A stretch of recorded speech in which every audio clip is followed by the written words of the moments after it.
अपराधी को या तो औरंगाबाद के जेल में रहना होगा और नहीं तो सोन में ही उसको दफनाने का काम बिहार की पुलिस करेगी। साथियों, कोई बच नहीं सकता है।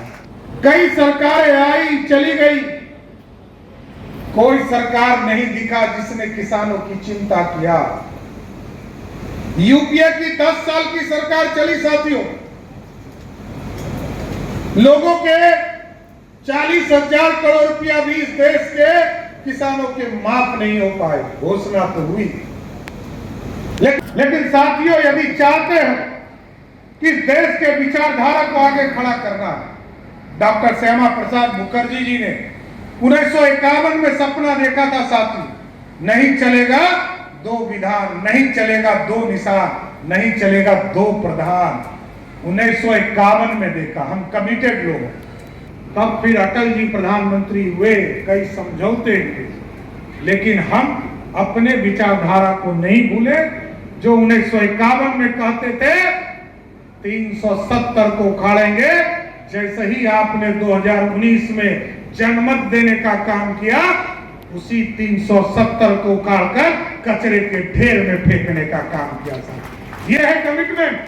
हम कमिटमेंट भूलते नहीं है साथियों। उत्तर प्रदेश ने तो भगवान राम को स्थापित कर दिया, लेकिन साथियों अब हमारी बारी है। हम लोग भी अगले 6 महीने के अंदर इस प्रदेश में भव्य सीता मैया का एक भव्य सीता मंदिर बनाने का शुरुआत करेंगे, जिसमें मां सीता को भी स्थापित करने का काम किया जाएगा।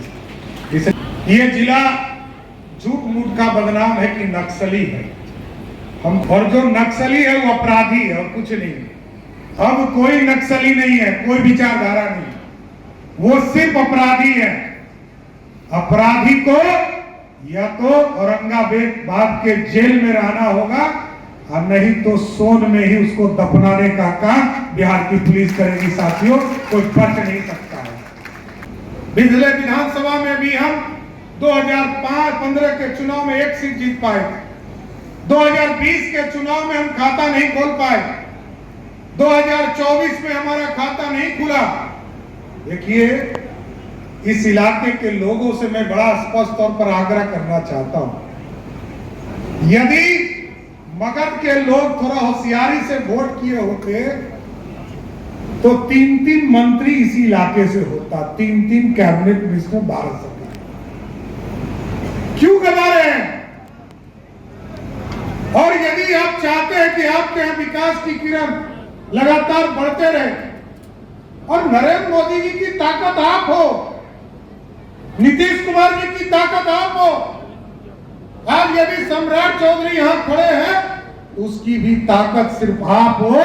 आपकी ताकत से ही बिहार आगे बढ़ेगा साहब, दूसरी कोई ताकत नहीं चाहिए।